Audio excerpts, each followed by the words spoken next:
बिस्मिल्लाहिर्रहमानिर्रहीम अस्सलाम वालेकुम डियर स्टूडेंट्स। आई होप कि आप सब लोग खैर खैरियत से होंगे और आप लोगों के एग्ज़ाम्स की तैयारियां ज़ोर शोर से जारी होंगी। हम लोगों ने रिवीजन सीरीज़ का आगाज़ किया था जिसमें चैप्टर नंबर 11 इलेक्ट्रिसिटी और चैप्टर नंबर 12 इलेक्ट्रोमैग्नेटिज़म को वन शॉट में हम लोग कवर कर चुके हैं। आज की क्लास में इंशाल्लाह हम यूनिट 13 रिलेटिविटी को वन शॉट में कवर करेंगे।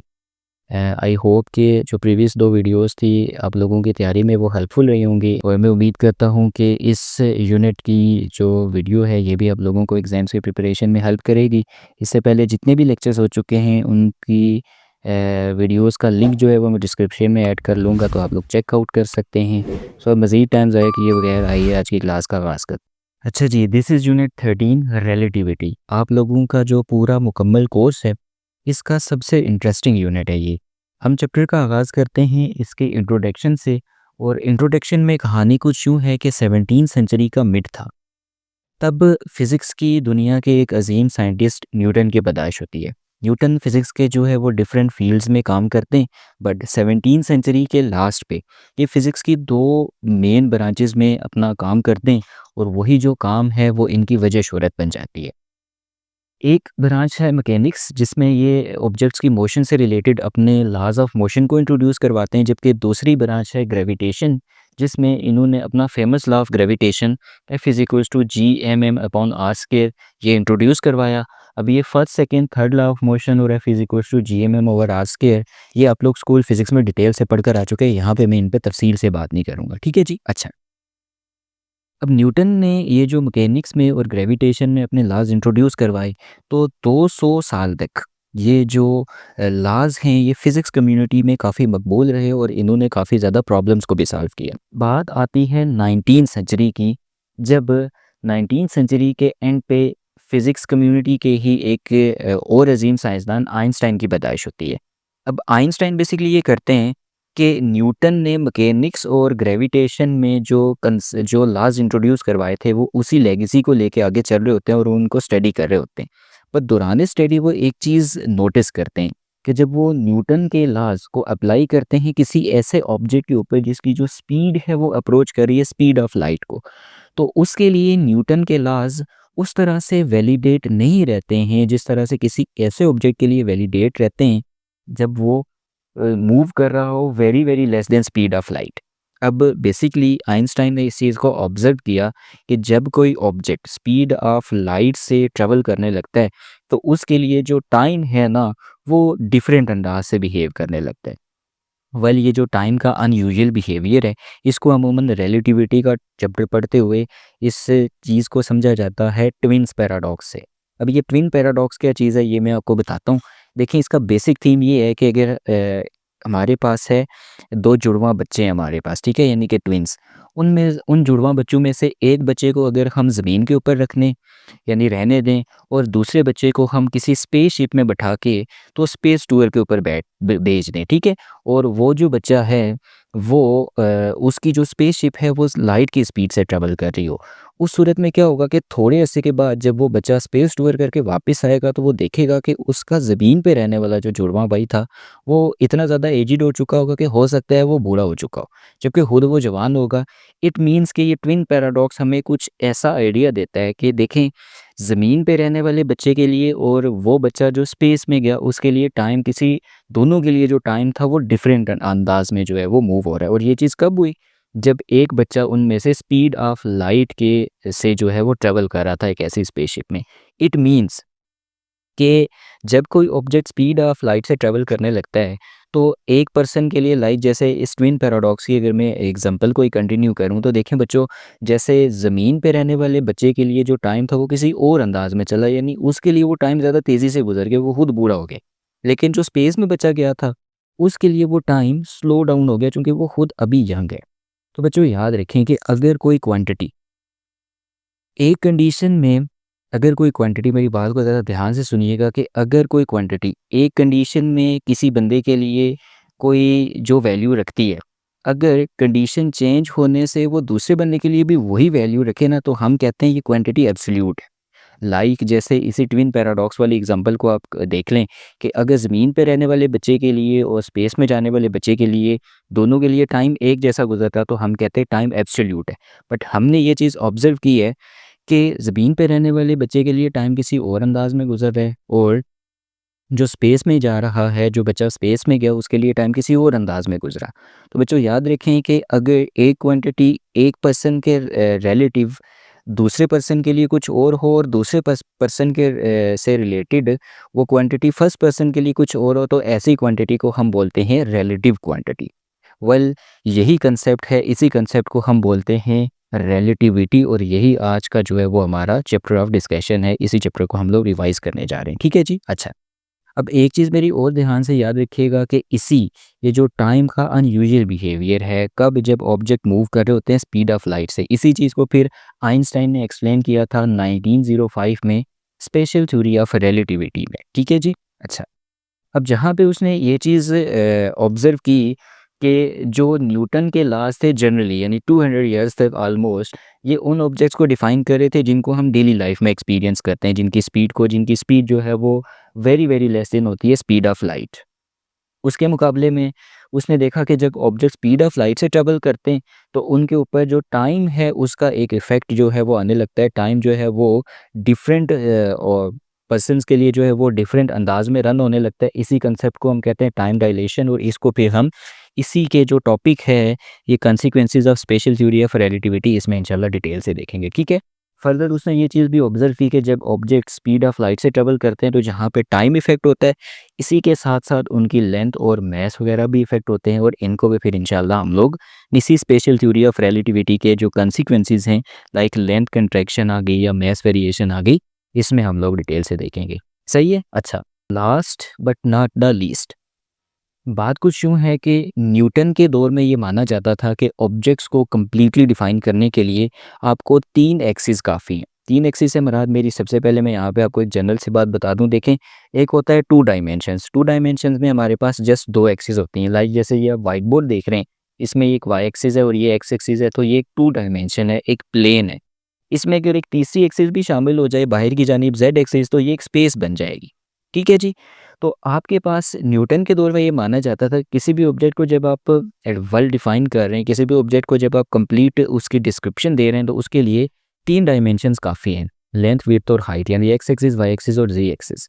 लेकिन आइंस्टाइन ने क्या कहा कि आइंस्टाइन ने ये कहा कि देखें किसी भी ऑब्जेक्ट को की कंप्लीट डिस्क्रिप्शन के लिए कि वो ऑब्जेक्ट किस जगह पे मौजूद है, इस चीज़ को डिफाइन करने के लिए ये चीज़ काफ़ी नहीं है कि आप एक्स एक्सिस, वाई एक्सिस और जी एक्सिस यानी जस्ट स्पेस का इस्तेमाल करें।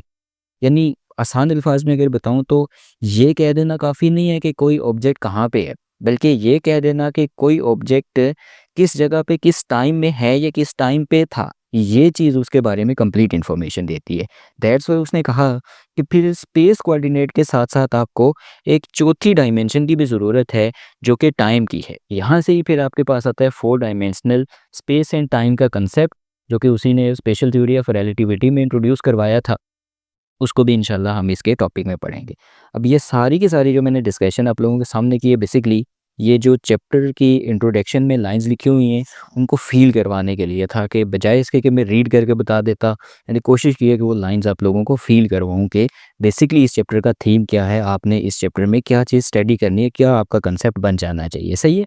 अच्छा, फर्दरमोर आपने देखा है कि ये जो स्पेशल थ्योरी ऑफ रिलेटिविटी है, अच्छा, इसमें हम ग्रेविटी को डिस्कस नहीं करते। अब ये जो पॉइंट मैंने लिखा है ये बेसिकली किस चीज़ के बिहाफ पे मैंने लिखा है कि आइंस्टाइन ने जहाँ पे न्यूटन के जो मैकेनिक्स के से रिलेटेड लोगों के कंसेप्ट थे उनको चेंज किया, वहीं पे फिर इसने एक दूसरी हिट लगाई, न्यूटन ने जो ग्रेविटेशन का लॉ दिया था। न्यूटन की ग्रेविटेशन के according F is equals to GMM over R square यानी ग्रेविटी बेसिकली एक फोर्स है। वो जो फेमस एक कहानी आप लोगों ने देखी होगी कि न्यूटन एक दरख्त के नीचे बैठा था और सेब नीचे गिरा और उसने सोचा कि ऊपर ही क्यों नहीं गया, नीचे क्यों आया है। इस चीज़ को बेस बना के जो उसने ये ग्रेविटेशन का लॉ इंट्रोड्यूस करवाया था जिसके बिहाफ पे ग्रेविटी एक फोर्स है। बट आइंस्टाइन ने एक न्यू कंसेप्ट इंट्रोड्यूस करवाते हुए कहा कि बेसिकली ग्रेविटी एक फोर्स नहीं है। यहाँ पे जो 3 डायमेंशंस पहले से थी लेंथ, विड्थ और हाइट, इसके साथ जो चौथी डायमेंशन बन गई है टाइम। ये जो स्पेस और टाइम से बेसिकली आपके पास पूरी एक डायमेंशन बनती है। लाइक में अगर आपको इस चीज़ को विजुलाइज़ करवा पाऊँ, तो ये कुछ ऐसी है जी सिचुएशन के देखें, जैसे मेरे पास ये एक पेज है, ठीक है जी? इसमें ये वाली जो साइड है इसको आप अपना मान लें जी कि ये जो पेज है इसकी ये साइड है आपके पास स्पेस, ठीक है? इसमें ये जो स्पेस वाली साइड है इसमें इसकी तीनों एक्सेस शामिल है, लेंथ, विड्थ और हाइट। और अभी हमने क्या कहा कि किसी भी ऑब्जेक्ट की कंप्लीट डिस्क्रिप्शन के लिए चौथी डायमेंशन की भी ज़रूरत है। तो इस नीचे वाली लाइन का मतलब ये है कि इसमें ये तीनों डायमेंशंस आ रही हैं, यानी नीचे वाला है स्पेस और ये वाला है हमारे पास टाइम, ठीक है? अच्छा, अब इस पेज को मैं ऐसे करने के बजाय ऐसे आप लोगों के सामने रख लेता हूँ, तो व्हिच मीन्स कि ये आपका स्पेस है और ये आपका टाइम है। अच्छा, अब इसको वो कहते हैं कि कोई भी मैसिव ऑब्जेक्ट इस स्पेस और टाइम में जब वो ऑब्जेक्ट आएगा विद एक मास रखते हुए, तो ये क्या करेगा कि ये इसमें अगर आप देखें तो ये इस स्पेस टाइम को क्या कर रहा है, नीचे की जानिब कर्व कर रहा है, ठीक है? यानी इसमें एक यूँ समझ लें कि इसमें एक होल प्रोड्यूस करने की कोशिश कर रहा है, इसको नीचे की जानिब धकेलने की कोशिश कर रहा है। इसी को उसने कहा कि बेसिकली होता ये है, जैसे ये आप चले एनिमेशन में भी देखें कि बेसिकली हमारे पास जो स्पेस टाइम है, इसमें यहाँ पे ये एक ऑब्जेक्ट मौजूद है और इस ऑब्जेक्ट ने क्या कर लिया कि स्पेस टाइम में जब उसको रखा गया तो इसने इसको नीचे की जानिब कर्व कर लिया। इस कर्व में किसी भी ऑब्जेक्ट को जब हम इसके गिर्द ऐसे गोलाई में फेंकेंगे तो वो उसके गिर्द रिवॉल्व करने लगेगा। तो यहाँ से फिर आइंस्टाइन ने ये कंसेप्ट दिया था कि बेसिकली जैसे न्यूटन कहते हैं कि दो मैसेज के दरमियान ग्रेविटी एक अट्रैक्टिव फोर्स है, तो ये फोर्स कोई नहीं है, बेसिकली ये स्पेस टाइम में एक कर्व है जिसमें कोई ऑब्जेक्ट जितना ज़्यादा मैसिव होगा उतना ज़्यादा कर्व प्रोड्यूस होगा और उतना ज़्यादा वो किसी ऑब्जेक्ट को अपने गिर्द गोलाई में घुमाएगा। यानी कि इस चीज़ को फिर उसने एक्सप्लेन किया था 1950 में जनरल थ्योरी ऑफ रिलेटिविटी में। तो इसमें हम ग्रेविटी को डिस्कस नहीं करते, इसमें बेसिकली हम ऑब्जेक्ट की स्पीड जब स्पीड ऑफ लाइट के बराबर पहुंचती है तो क्या इफ़ेक्ट हमें देखने को मिलते हैं, उस चीज़ को डिस्कस करते हैं। और इसमें हम बेसिकली डिस्कस करते हैं ग्रेविटी को। अब आप लोगों की ये जो बुक है इसमें just special theory of relativity he discussed है, इसलिए मैं अपने आप को कन्फाइंड रखूँगा स्पेशल थ्योरी ऑफ रिलेटिविटी तक ही। सही है जी? तो होप्स हो कि इसके इंट्रोडक्शन में जो बातें लिखी हैं वो आप लोगों को क्लियर होंगी। फर्दर मोर आखिरी 2 पैराग्राफ आई थिंक आप लोग पढ़ेंगे तो उसमें जनरल सी बातें लिखी हुई हैं कि लेटर ऑन इन थ्योरीज़ को फिर जो है वो प्रूव भी किया गया था, जिसमें उन्होंने न्यूक्लियर फिज़िक्स वगैरह से रिलेटेड जो कंसेप्ट थे उनके आंसर किए थे। लाइक हमें ये तो पता था कि हमें न्यूक्लियर एनर्जी मिलती है, लेकिन उसकी जो मैथमेटिकल एक्सप्लेनेशन थी वो हमारे पास मौजूद नहीं थी, जो कि आइंस्टाइन ने is equals to MC square की फॉर्म में दिया था कि बेसिकली जो न्यूक्लियर रिएक्शंस होते हैं उसमें जो मास डिफेक्ट होता है वही आपके पास कन्वर्ट होता है एनर्जी में, जो कि mass is convertible into energy, यानी मास एनर्जी इक्विवेलेंस। तो ये वो सारी चीज़ें हैं जो कि इसके इंट्रोडक्शन में लिखी हुई थी, तो होप्स हो कि इसका इंट्रोडक्शन आप लोगों को क्लियर होगा।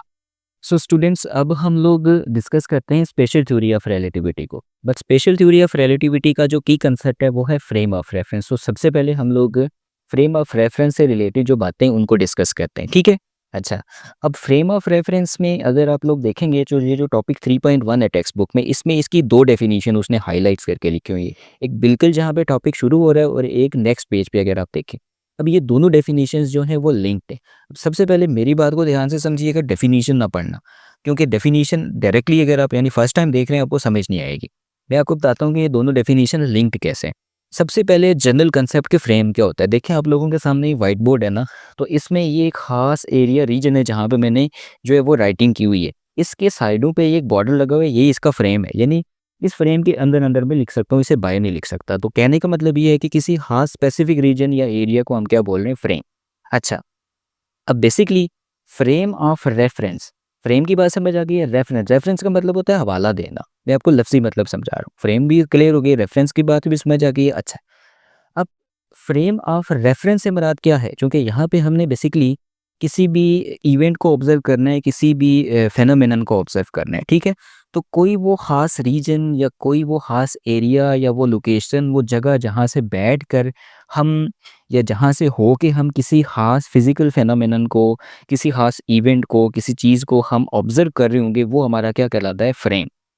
अब जब भी हम उस फ्रेम से बाहर निकल के या किसी उस फिज़िकल फेनोमेनन को या उस इवेंट को डिस्कस कर रहे होंगे ना, तो हमेशा हम उस जगह के लिहाज से, उस जगह का हवाला देके तो क्या करेंगे कि उस इवेंट को ऑब्ज़र्व करेंगे या उस इवेंट की ऑब्ज़र्वेशन लेंगे या जो हमने ले ली उनको डिस्कस करेंगे। किसके लिहाज से? उस जगह के लिहाज से जिस जगह से होके हमने वो ऑब्ज़र्वेशंस ली हैं उस इवेंट की। तो जिस जगह से होके हमने ऑब्जर्वेशंस ली वो हमारा हो गया फ्रेम, और उसका हवाला दे के डिस्कस कर रहे हैं तो रेफरेंस। तो फ्रेम एक ऐसा फ्रेम जिसमें कोई ऑब्जर्वर क्या करता है, वो मौजूद होता है और वो अपनी ऑब्जर्वेशंस करता है, उसको हम क्या बोलते हैं, फ्रेम ऑफ रेफरेंस।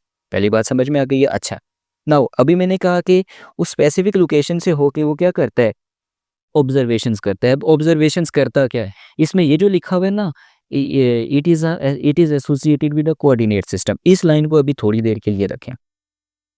अब फ्रेम ऑफ रेफरेंस में हमने कहा कि वो मौजूद होगा एक ऐसी जगह जहाँ से बैठ के उसने किसी इवेंट की ऑब्जर्वेशंस लेनी है। ना ऑब्जर्वेशंस लेनी क्या है, बेसिकली वो उस ऑब्जर्वेशन में दो चीज़ें देख रहा होता है मेनली, पोजीशन एंड वेलोसिटी। तो इट मीन्स कि किसी एक ख़ास लोकेशन, किसी एक ख़ास जगह से होकर जब कोई ऑब्ज़र्वर किसी भी इवेंट की ऑब्ज़र्वेशंस ले रहा होगा, उस जगह को हम बोलेंगे फ्रेम ऑफ रेफरेंस। उस फ्रेम ऑफ रेफरेंस से होके वो ऑब्ज़र्वेशन ले क्या रहा होगा, वो ले रहा होगा पोजीशन और वेलोसिटी।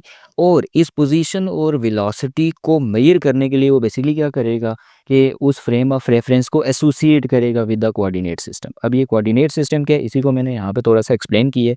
तो होप सो कि इस डेफिनेशन में बेसिकली कहने का मतलब ये है कि 3 चीज़ें मौजूद हैं। Number 1 frame of reference, number 2 कि उस फ्रेम ऑफ रेफरेंस से वो ऑब्जर्वेशंस क्या लेगा, और नंबर 3 वो फ्रेम ऑफ रेफरेंस से ऑब्जर्वेशंस लेगा कैसे।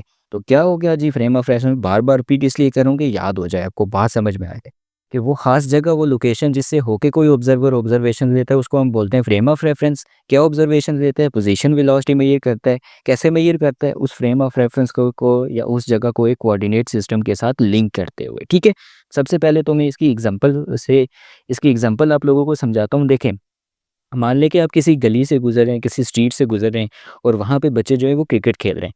अब एक बच्चे के हाथ में बॉल है और वो किसी दूसरे बच्चे की तरफ फेंकता है, तो आपकी जो नज़र है ना वो उस बॉल की तरफ है, उस बॉल की मोशन को आप ऑब्जर्व कर रहे हैं। वो बॉल एक बच्चा दूसरे की तरफ फेंकेगा, आप उस बॉल को देखते जा रहे हैं, वो दूसरे बच्चे की तरफ गई, उसने उसको हिट किया, हिट करके क्या वो बाउंड्री से बाहर जाएगी या नहीं जाएगी, तो डिपेंड कर रहा है उसकी वेलोसिटी के ऊपर। तेज़ी से हिट की है, ऑब्वियसली बाउंड्री से बाहर जाएगी। पोजीशन क्या है वो भी डिटरमिन, वो भी ज़ाहिर है ज़रूरी है बताना। बाउंड्री से पहले गिरी है, बाउंड्री के दूर गिरी है, तेज़ी से जाके गिरी है, कैसे गिरी है। तो कहने का मतलब क्या है, आप ये जो सारा इवेंट ऑब्जर्व कर रहे हैं ना, ये इस चीज़ के लिए ऑब्जर्व कर रहे हैं कि क्या वो 6 होगा, 4 होगा या नहीं, उसकी पोजीशन क्या है, उसकी वेलोसिटी क्या है। तो अभी ये चीज़ आप कहाँ से होके ऑब्ज़र्व कर रहे हैं? उस स्ट्रीट से होके, तो वो स्ट्रीट आपका फ्रेम ऑफ रेफ़रेंस हो जाएगा। अब मान लें कि पहले केस में आप पैदल चल रहे थे, अभी आप गाड़ी से होके ये चीज़ ऑब्ज़र्व कर रहे हैं, तो वो गाड़ी आपकी फ्रेम ऑफ रेफ़रेंस हो जाएगी। तो इन शॉर्ट किसी भी जगह कोई भी चीज़ आपकी जो है वो फ्रेम ऑफ रेफ़रेंस हो सकती है। सही है जी, बात समझ में आ गई? अच्छा, अब मैं थोड़ा-सा एक्सप्लेन करता हूँ ये कोऑर्डिनेट सिस्टम क्या चीज़ है। देखें जी, आप लोगों ने पढ़ रखा है Cartesian coordinate system. Basically 3 mutually perpendicular axis का सिस्टम, जिसमें एक एक्सिस को हम हॉरिजॉन्टल लेते हैं, एक को वर्टिकल लेते हैं, और तीसरी जो है वो उन दोनों को परपेंडिकुलर होती है। इस सिस्टम को हम क्या बोलते हैं, कार्टेशियन कोऑर्डिनेट सिस्टम। तो जनाब, जो हमारा फ्रेम ऑफ रेफरेंस है, ठीक है, इसको हम कैसे जो है इसके कंपोनेंट्स बनाएंगे, या कंपोनेंट्स क्या होते हैं फ्रेम ऑफ रेफरेंस के, जिसको हमने लिंक करना है, यानी जो हमारे फ्रेम ऑफ रेफरेंस को हमने लिंक करना है ना कोऑर्डिनेट सिस्टम के साथ, तो वो कैसे लिंक होगा, उसके क्या कंपोनेंट बनेंगे, ये चीज़ बेसिकली आपको बताने जा रहा हूँ। ठीक है, अच्छा, इसके लिए मैंने क्या बताया आपको कि हमें ज़रूरत पड़ेगी 3 म्यूचुअली परपेंडिकुलर एक्सिस की। अगर हम 2 डायमेंशंस की बात कर रहे हैं तो 2 की, 3 की बात कर रहे हैं तो 3 की, अमूमन ये 3 की होगी क्योंकि स्पेस एंड टाइम की बात होती है। ठीक है, तो हमें 3 म्यूचुअली परपेंडिकुलर एक्सिस की ज़रूरत पड़ेगी, जो कि एक हॉरिजॉन्टल कहलाती है एक्स एक्सिस, वाई एक्सिस, और एक जो इन दोनों के परपेंडिकुलर है वो है जी एक्सिस। सही है? अच्छा, इन तीनों को जब हम परपेंडिकुलरली अलाइन कर लेंगे तो इनका जो पॉइंट ऑफ इंटरसेक्शन है ये कहलाता है ओरिजिन, और इसी को हम जो है वो कहते हैं this is over starting point of frame of reference. इसका दूसरा हिस्सा हो गया क्या, फ्रेम ऑफ रेफरेंस का ओरिजिन। तीसरी चीज़ है जी ओरिएंटेशन। ओरिएंटेशन से मुराद क्या है जी, ये देखें, अभी अगर मैं कहता हूँ कि इस कोऑर्डिनेट सिस्टम के अकॉर्डिंग मेरे पास एक ऑब्जेक्ट है which is travelling into the x direction, x along the x axis. तो कौन सी डायरेक्शन में जा रहा है? ऑब्वियसली आप कहेंगे ये यहाँ से सीधा ऐसे आगे की जानिब जा रहा है। नाउ, क्या ये कोई हार्ड एंड फास्ट रूल है कि मैंने इसको एक्स एक्सिस मान लिया है तो किसी दूसरे केस के लिए मैं इसको एक्स नहीं मान सकता? नहीं, बिल्कुल मान सकता हूँ। अब थोड़ी देर के लिए विजुलाइज करें कि मैंने इस एक्सिस को एक्स कहने के बजाय इस एक्सिस को एक्स कह दिया, और अब मैं कह रहा हूँ कि N object is travelling along the x axis. क्या आप ये फिर सोचेंगे कि ये जो ऑब्जेक्ट है ये इसी डायरेक्शन में जा रहा होगा? नहीं, अभी ये अलोंग द एक्स एक्सिस ऊपर की जानिब जा रहे हैं। तो कहने का मतलब ओरिएंटेशन से मुराद कि कौन सी एक्सिस को आपने एक्स माना हुआ है, किसको वाई, किसको जेड, ये आपको बताएगा डायरेक्शन ऑफ मोशन। सही है, तीसरी बात भी क्लियर है। स्केल, स्केल आसान सी बात कि आपने इन एक्सिस को ड्रा करते हुए इनकी जो लेंथ है वो किस स्केल के अकॉर्डिंग सेट की है, यानी लेंथ को आपने किलोमीटर्स में मेजर किया है, मीटर्स में मेजर किया है, तो उसके अकॉर्डिंग आपके पास क्या है, जो भी आप इसमें क्वांटिटी मेजर करेंगे उसकी यूनिट आती जाएगी। ठीक है, लाइक अगर आप वेलोसिटी को मेजर कर रहे हैं तो आपने अगर ये डिस्टेंसेस किलोमीटर में रखें तो वो आपके पास किलोमीटर पर सेकंड में आएगी, अगर आप टाइम को सेकंड्स में मेजर कर रहे हैं। सही है, बात क्लियर हो गई? ओके, नाउ लास्ट पॉइंट है ज्योमेट्रिक पॉइंट्स, जिसका बेसिकली शायद तज़किरा आप टेक्स्ट बुक में भी पढ़ेंगे। जो हमारा कोऑर्डिनेट सिस्टम है वो सेट ऑफ ज्योमेट्रिक पॉइंट्स होता है। तो ये ज्योमेट्रिक पॉइंट्स बेसिकली क्या चीज़ है? देखिए बच्चों, जैसे मैं अभी आप लोगों को एग्जांपल देता हूँ कि मैंने ये वाली जो फिगर बनाई है, ठीक है, मैं आपसे पूछता हूँ कि मैथमेटिकली मुझे ये बताएं कि इस फिगर की इस वाइट बोर्ड के ऊपर लोकेशन क्या है। तो आप क्या करेंगे, आप पोजीशन बतानी है ना, जैसे मैंने यहाँ पे ये बताया कि किसी भी फ्रेम ऑफ रेफरेंस में, तो अब हमने क्या चीज़ डिटरमिन करनी होती है, पोजीशन एंड वेलोसिटी। अब इस फ्रेम ऑफ रेफरेंस के लिहाज से आपने इस पिक्चर की जो है वो बतानी है लोकेशन। तो ज़ाहिर है ये प्लेन में मौजूद है तो आपको तीसरी डायमेंशन की ज़रूरत नहीं है। आप ये करेंगे कि आप एक फ्रेम ऑफ रेफरेंस कंसीडर करते हैं। आप कहते हैं कि चूँकि ये जो पिक्चर है ये मौजूद है इस वाइट बोर्ड के ऊपर, तो मैं इस वाइट बोर्ड को फ्रेम ऑफ रेफरेंस कंसीडर कर लेता हूँ। मैं कहता हूँ जी कि ये हमारी है वाई एक्सिस और इसकी वाइट बोर्ड की ये वाली जो लाइन है ये है हमारे पास एक्स एक्सिस। ठीक है जी, ये हमारे पास है एक्स एक्सिस और ये वाली साइड इसकी है वाई एक्सिस। अच्छा, अब ये एक्स एक्सिस और वाई एक्सिस जहाँ पे आके मिल रही हैं, this is my starting point of origin. तो मैं इनिशियली यहाँ पे मौजूद। अब मैंने इसकी अगर पोजीशन बतानी है तो मैं क्या करूँगा, मैं सबसे पहले जो है वो चलता हुआ जाऊँगा एक्स एक्सिस पे। आप कहेंगे कि सर ओरिजिन से आपने लेट अस से इसको अगर मैं मेजर करूँ जी किस में इंचेस में मेजर कर लूँ, ठीक है। तो मान लें कि ये यहाँ से लेकर यहाँ तक जो है वो तकरीबन 36 इंचेस है अगर, ठीक है, रफली 40 इंचेस ही कहते हैं। ओरिजिन पे मौजूद हूँ, यहाँ से चलूँगा 1 इंच, 2, 3, 4, 5, 6 करते करते करते करते यहाँ तक आऊँगा। अब अगर आप देखें तो जब मैं इस पोजीशन पे पहुँचा हूँ तो मैं इस पिक्चर के बिल्कुल बराबर नीचे मौजूद, अभी एग्जैक्टली इसके ऊपर, इस पोजीशन के ऊपर नहीं आया। क्यों? इस पोजीशन तक पहुँचने के लिए मुझे सीधा आगे नहीं जाना, बल्कि जब मैं इसके बराबर आऊँगा तो मुझे थे ऊपर भी जाना है। तो पहले मैंने ओरिजिन से कितना फासला कवर किया जी इस पिक्चर तक, this is my distance on x axis, और इस पोजीशन पे पहुंच के कितना डिस्टेंस मैंने ऊपर कवर किया, this is my distance along Y axis. तो कितना डिस्टेंस मैंने एक्स एक्सिस के लिहाज से कवर किया है एक्स डिस्टेंस, और कितना मैंने वाई के लिहाज से कवर किया है वाई। इसी ऑर्डर पेयर को हम बोलते हैं जी ज्योमेट्रिक पॉइंट्स। और अगर आप स्पेस के लिहाज से बात कर लें तो डेफिनेटली तीसरी एक्सिस के लिहाज से भी फासला आ जाएगा और वो आ जाएगा जी।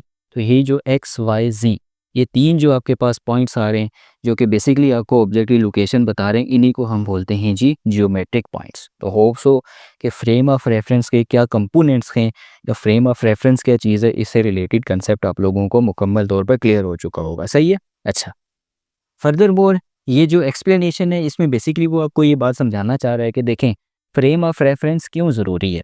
इसके लिए वो आपको कहता है कि कंसीडर करें कि आपके पास तीन ऑब्जर्वर्स हैं, उनमें से दो ऑब्जर्वर ए और बी, यानी दो पैसेंजर है हमारे पास, ये बैठे हुए हैं एक बस में, और बस बस जो है वो किसी वी वेलोसिटी के साथ आगे की जानिब जा रही है, जबकि एक तीसरा ऑब्जर्वर है सी। अच्छा, अब इस कंडीशन को हम ज़रा अपने ऊपर अप्लाई करते हैं। तो इमेजिन करें कि आप और आपका दोस्त एक बस में बैठे हैं और वो बस आपकी आपके स्कूल कॉलेज की तरफ रवाना है। मैं आपसे कॉल करता हूँ और आपसे पूछता हूँ कि आपके साथ जो आपका क्लास फेलो, आपका दोस्त आपके साथ सीट पे बैठा हुआ है, ज़रा ये बताएं कि क्या ये रेस्ट में है या ये मूव कर रहा है।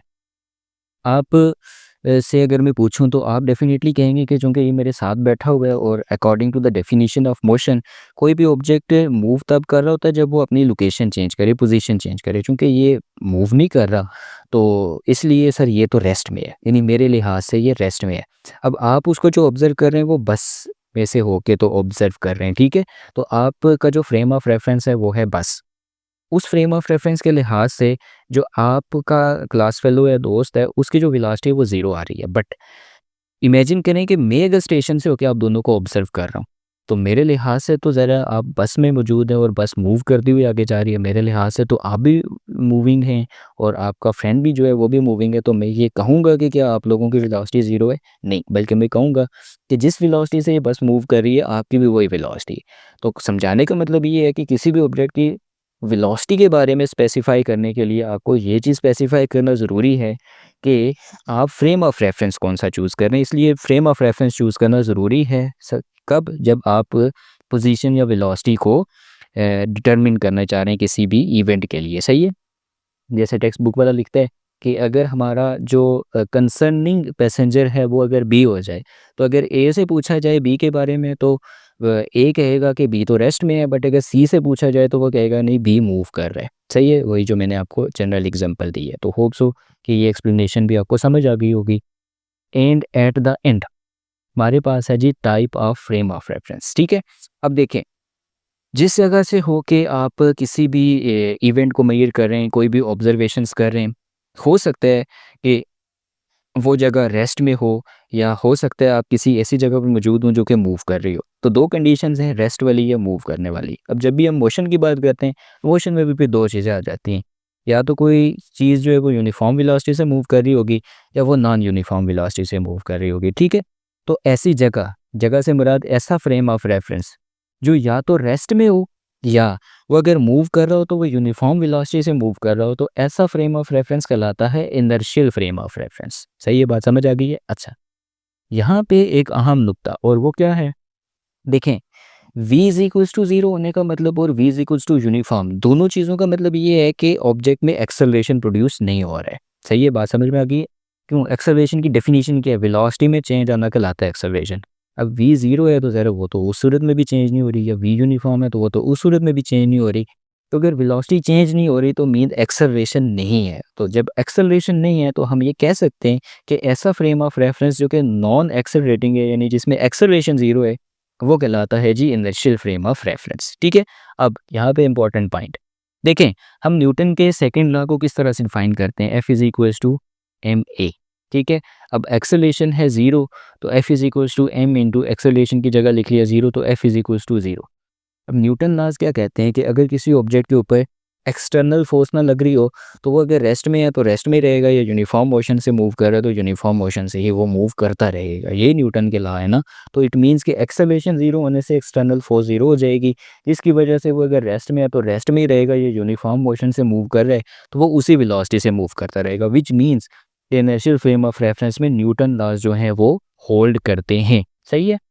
अच्छा, अब इसकी अगर एग्जांपल देखें तो एक कार जो कि या तो रेस्ट में है या यूनिफॉर्म वेलोसिटी से मूव कर रही है, या अर्थ की भी बात कर लें तो ये भी आपके पास इनर्शियल फ्रेम ऑफ रेफरेंस की एग्जांपल है, ठीक है? अच्छा, अच्छा, उसके बाद अगर हम बात कर लें non inertial frame of reference की, तो ज़ाहिर है ये इसका बिल्कुल उलट है कि ऐसा ऑब्जेक्ट जो कि नॉन यूनिफॉर्म वेलोसिटी से मूव कर रहा होगा, यानी ऐसा फ्रेम जो कि नॉन यूनिफॉर्म वेलोसिटी से मूव करे, वो होता है non inertial frame of reference. ज़ाहिर है अब वेलोसिटी नॉन यूनिफॉर्म है, यानी बार बार चेंज हो रही है, तो उसमें एक्सेलरेशन आएगा। अब अगर एक्सेलरेशन आएगा तो ऐसे फ्रेम ऑफ रेफरेंस को हम एक्सेलरेटिंग फ्रेम ऑफ रेफरेंस भी कहते हैं, यानी and accelerating frame of reference is called non inertial frame of reference. तो ज़ाहिर है जब एक्सेलरेशन आएगा कुछ ना कुछ, तो उस सूरत में तो फोर्सेस ज़ीरो नहीं होंगी। अब जब फोर्सेस ज़ीरो नहीं होंगी तो न्यूटन लॉज होल्ड नहीं करेंगे। इसकी एग्जांपल मैंने यहाँ पे लिखा कुछ नहीं है, लिखा इसलिए नहीं है कि ये चीज़ आपको मैं समझाना चाह रहा हूँ कि एक्सेलरेशन ज़ीरो नहीं है तो सूडो फोर्सेस जनरेट हो सकती हैं। याद रखें कि अगर आपके पास एक गाड़ी है और आप उसको गोल ट्रैक में घुमा रहे हैं, ठीक है? अब गोल ट्रैक में घुमाने से अगर आप उसकी वेलोसिटी यूनिफॉर्म रख भी देते हैं ना, तो जब चीज़ गोलाई में घूमती है तो कौन सा एक्सेलरेशन आता है? एक एक्सेलरेशन ज़रूर होता है और वो होता है सेंट्रीपिटल एक्सेलरेशन, ठीक है? तो इसलिए जब वो गोलाई में घूमेगी ना, आपकी डैशबोर्ड पे रखी हुई जो चीज़ आप देखेंगे कि वो स्किड करेगी या आपको भी इधर और इधर झटका लगेगा। बेसिकली वो सूडो फोर्सेस होती हैं, ठीक है? तो उन फोर्सेस की मौजूदगी में फिर ऐसा फ्रेम ऑफ रेफरेंस इनर्शियल नहीं रहता बल्कि वो नॉन इनर्शियल बन जाता है। तो होप सो कि फ्रेम ऑफ रेफरेंस के इसमें ये 3 जो नुक्ते मैंने आम डिस्कस किए, इनको कनेक्ट करके आप इसको डिफ़ाइन कर सकेंगे, इसकी एग्ज़ाम्पल दे सकेंगे, इसके कंपोनेंट्स के बारे में अब आप जो है वो किसी को भी जस्टिफ़ाई कर सकेंगे कि फ्रेम ऑफ रेफरेंस के कंपोनेंट्स क्या हैं, फ्रेम ऑफ रेफरेंस को चूज़ करना क्यों ज़रूरी होता है और इसकी क्या टाइप्स हैं और इनकी एग्ज़ाम्पल्स। होप सो के फ्रेम ऑफ रेफरेंस से रिलेटेड ये बातें आप लोगों को क्लियर होंगी, सही है? तो अब हम लोग डिस्कस करते हैं स्पेशल थ्योरी ऑफ रिलेटिविटी को। एज एन इंट्रोडक्शन मैं आपको रिवाइज करवाता चलूँ कि स्पेशल थ्योरी ऑफ रिलेटिविटी को किसने इंट्रोड्यूस करवाया था? एल्बर्ट आइंस्टाइन ने। कब? 1905 में। सही है। अच्छा, स्पेशल थ्योरी ऑफ रिलेटिविटी के दो पास्टुलेट हैं। पहला पास्टुलेट है प्रिंसिपल ऑफ रिलेटिविटी। अब इसको अंडरस्टैंड करने के लिए कंसीडर करें कि हमारे पास दो फ्रेम ऑफ रेफरेंसेस हैं, और वो जो फ्रेम ऑफ रेफरेंसेस हैं, इस वक्त हम दो ट्रेन्स को जो है वो as a frame of reference consider कर रहे हैं। हमारी जो पहली ट्रेन है वो स्टेशनरी है, यानी इसकी वेलोसिटी ज़ीरो है, जबकि जो दूसरी ट्रेन है ये मूविंग है और ये यूनिफॉर्म वेलोसिटी से मूव कर रही है। यानी दोनों सिचुएशंस में हमारा जो पहला फ्रेम ऑफ रेफरेंस है v=0 होने की वजह से ये भी इनर्शियल है, और जो दूसरी ट्रेन है ये यूनिफॉर्म वेलोसिटी से मूव कर रही है। तो इसका मतलब दोनों जो ट्रेन्स हैं ये inertial frame of reference consider होंगी। नाउ अब फर्दर इस पे मैं प्रोसीड करने से पहले आपको जो है इस सारी एग्जांपल को हम खुद पे अप्लाई करके देखते हैं। वो जो बात मैं आप लोगों को समझाता हूँ उसको वो से समझना। कंसीडर करें कि आप एक ट्रेन में बैठें और ट्रेन में आप लोग सीट नंबर 13 के ऊपर बैठें। सीट नंबर 13 के ऊपर जो है वो जगह रखी हुई है ट्रेन वालों ने, जिसके ऊपर आप लोग जो है वो अपना कोई बैग या सामान वगैरह रख सकते हैं। नाउ आपने ये किया कि सीट नंबर 13 पे बैठ के पहला केस ये है कि आपकी उस वक्त ट्रेन रुकी हुई थी, ठीक है। तो आप उस ट्रेन में बैठे, आपने सीट नंबर 13 के ऊपर जो खाली जगह मौजूद थी वहाँ पे अपना बैग रख दिया। अब किसी वजह से वो बैग आप सही तरीके से रख नहीं पाए, तो आप सीट नंबर 13 पे जो ही बैठे तो वो बैग नीचे गिरा। आपसे मैं पूछता हूँ कि बैग की जो नीचे गिरने की मोशन है ये किस अंदाज में है? तो आप कहेंगे कि सीट नंबर 13 पे हम बैठे हुए थे तो बैग सीधा आके नीचे गिरा है। सही है, बिल्कुल ठीक है।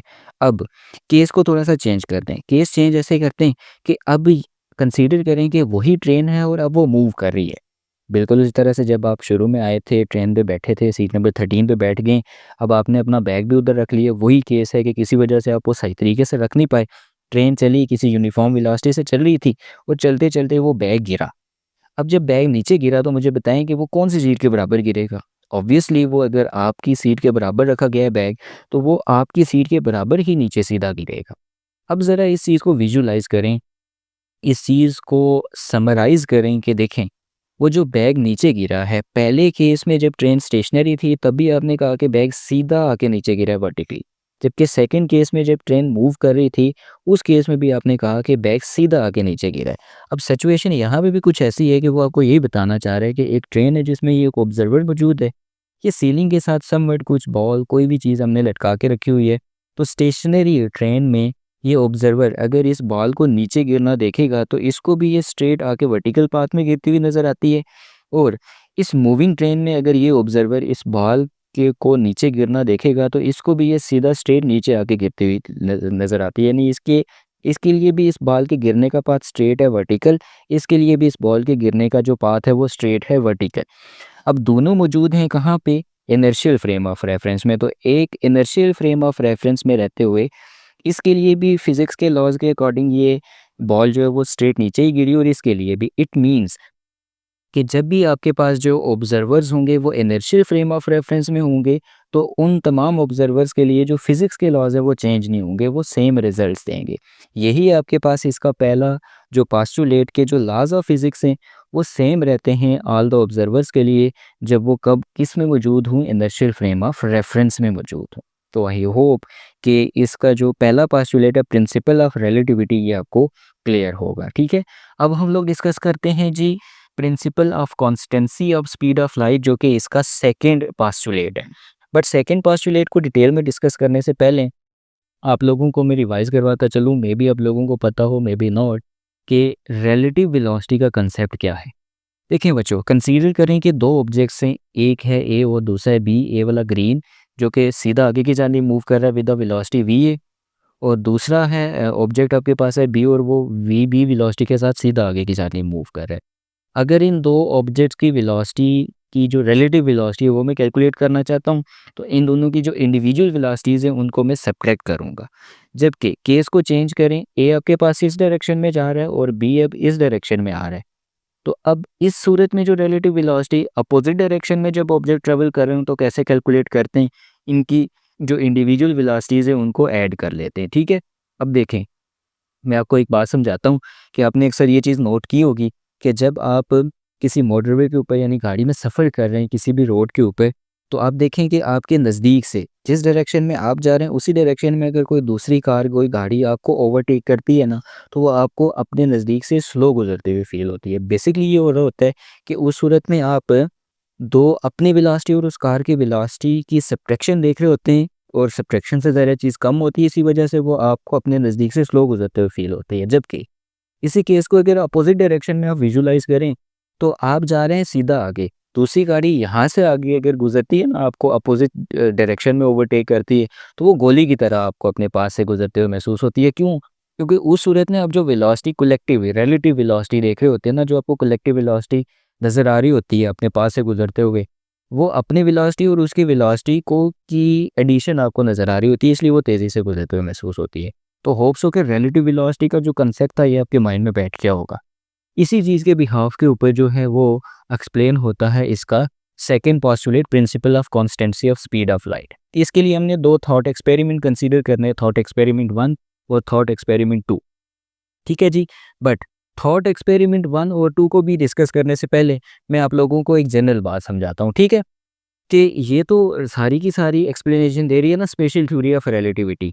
इससे पहले जो जनरली न्यूटोनियन मैकेनिक्स थी, उसने इस चीज़ को कैसे एक्सप्लेन किया था। अब मैं ज़रा जो बात समझाने चाह रहा हूँ उसको गौर से अंडरस्टैंड कीजिएगा। देखें, माने कि ये है, मैं इधर कर लेता हूँ थोड़ी देर के लिए।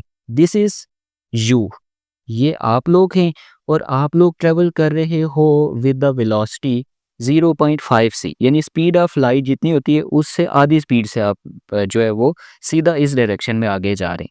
जबकि आपके बराबर सीधा जो है वो एक बीम ऑफ लाइट, यानी लाइट की एक रे भी जो है वो ट्रेवल करते हुए इसी डायरेक्शन में जा रही है। सही है, बात समझ में आ रही है? ठीक है।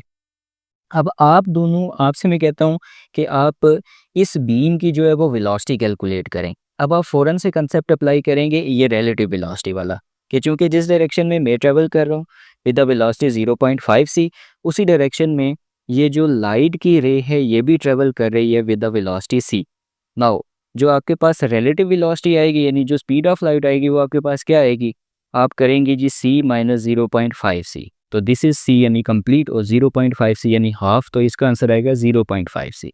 तो देखें, आपके दरमियान यानी बीइंग ऑब्जर्वर जो कि आप स्पीड ऑफ लाइट कैलकुलेट कर रहे हैं, और ख़ुद लाइट के दरमियान जितनी जो रिलेटिव वेलोसिटी है उसी हिसाब से आपके पास, यानी अगर आप 0.5 सी से आगे की जानिब जा रहे थे, तो आपके पास जो लाइट की स्पीड आई वो भी 0.5 सी आई।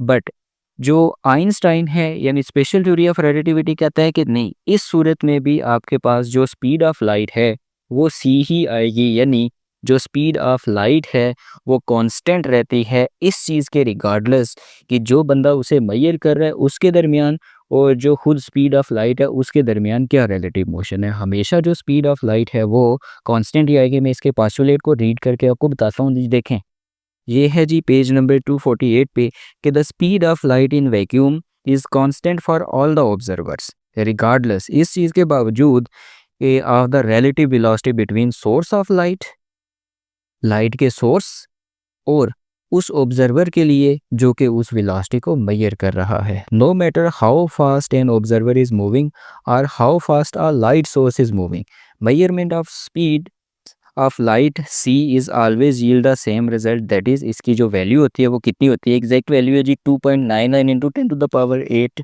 मीटर पर सेकेंड, जिसको हम रफली लिख लेते हैं 3.8 इंटू 3.0 इंटू 10⁸ मीटर पर सेकेंड, ये आपके पास है। यानी principal of constancy of speed of light ये कहता है कि आपके पास जो लाइट की स्पीड है वो हमेशा कांस्टेंट आएगी, इसकी जो वैल्यू है वो हमेशा c के बराबर आएगी। इस चीज़ से हट के कि आपके दरमियान और जो लाइट का सोर्स है उसके दरमियान क्या रिलेटिव वेलोसिटी है। इसी चीज़ को फिर एक्सप्लेन करते हैं जी हम इन दोनों थॉट एक्सपेरिमेंट से मज़ीद। Thought experiment number 1, thought experiment number 1 में कंसीडर करें कि पहला केस ये है कि हमारे पास ये एक ट्रेन है जो कि इस वक्त स्टेशनरी है, ठीक है। अब यहाँ पे ये एक ऑब्जर्वर मौजूद है। अब इस ट्रेन में यहाँ पे एक लाइट का सोर्स लगा हुआ है जिससे ये लाइट की बीम निकल रही है। ये जो रेड कलर से मैंने बनाई है, this is the beam of light. अब बच्चों, इस चीज़ को कम्प्लीटली अंडरस्टैंड करने के लिए आप मान लें कि ये जो ट्रेन है इसको आप ए कंसीडर कर लें और ये जो लाइट बीम जा रही है इसको आप बी कंसीडर कर लें। मेरी बात ध्यान से सुनना कि इसको मैं कंसीडर कर लेता हूँ ए, इस बस को या ट्रेन को, और ये जो बीम ऑफ लाइट जा रही है इसको मैं बी कंसीडर कर लेता हूँ इस केस से रिलेट करने के लिए, ठीक है। अच्छा, अब इस ऑब्जर्वर से आप पूछें कि ये जो स्पीड ऑफ लाइट है ये कितनी आएगी, तो देखें वो ये कहेगा कि चूँकि जो स्पीड ऑफ लाइट है तो वो रिलेटिवली अगर हम निकालें तो दोनों सूरतों में अगर आप देखें तो स्पीड ऑफ लाइट यानी ये लेज़र लाइट का जो सोर्स है ये अगर ऑन हो, यहाँ से जो लाइट की बीम है वो इमिट हो, तो लाइट की बीम तो ट्रेवल करेगी with the velocity C. But जो बस है या जो ट्रेन है वो अभी स्टेशनरी है, तो इसकी वेलोसिटी क्या आ जाएगी, इसकी वेलोसिटी आ जाएगी ज़ीरो। तो आप ज़रा इस लाइट की वेलोसिटी पूछें ना इस ऑब्जर्वर से, तो वो क्या करेगा, वो कहेगा कि सर इसकी वेलोसिटी है सी, चूँकि बस स्टेशनरी है तो लाइट की बीम की वेलोसिटी आ गई सी और बस की वेलोसिटी आ गई ज़ीरो। तो सी माइनस ज़ीरो इसकी जो वेलोसिटी है वो आ जाएगी जी सी। यानी स्टेशनरी ऑब्जर्वर ये कहेगा कि इसकी जो वेलोसिटी है वो आ रही है सी। नाउ यही बात आप इस ऑब्जर्वर से पूछें। केस चेंज होता है और केस हम यूँ चेंज कर लेते हैं, इसको यूँ नहीं करते, बल्कि हम सिंपल कहते हैं कि इस वक़्त ये जो हमारी ट्रेन है ए, ये मूव कर रही है विद द वेलोसिटी वी, ठीक है। आपने ट्रेन को कंसीडर करना है ए और ये जो बीम ऑफ लाइट है इसको कंसीडर करना है बी। अब इस बंदे से पूछें कि इस लाइट के सोर्स से ये जो बीम ऑफ लाइट निकल रही है इसकी वेलोसिटी क्या आएगी। ये फ़ौरन से ये वाला कंसेप्ट लगाएगा कि चूँकि ट्रेन भी आगे की जानिब जा रही है यानी ए भी आगे की जानिब ट्रेवल कर रही है विद द वेलोसिटी वी, और जो बी यानी बीम ऑफ लाइट है ये विद द वेलोसिटी सी ये भी इसी डायरेक्शन में जा रही है। तो इस सूरत में जो लाइट की वेलोसिटी आएगी वो क्या आएगी, यानी जो रिलेटिव वेलोसिटी निकल आएगी, जो बीम ऑफ लाइट आएगी वो आपके पास आ जाएगी v माइनस सी या c माइनस वी आप कह दें, ठीक है। इस सूरत में जो बीम ऑफ लाइट आएगी, जो वेलोसिटी ऑफ लाइट आएगी वो क्या आएगी, वो आएगी c माइनस वी। बट जो ये सारा जो सिचुएशन है ना ये किसके बिहाफ के ऊपर है, ये है जो न्यूटन की फिज़िक्स है उसके अकॉर्डिंग।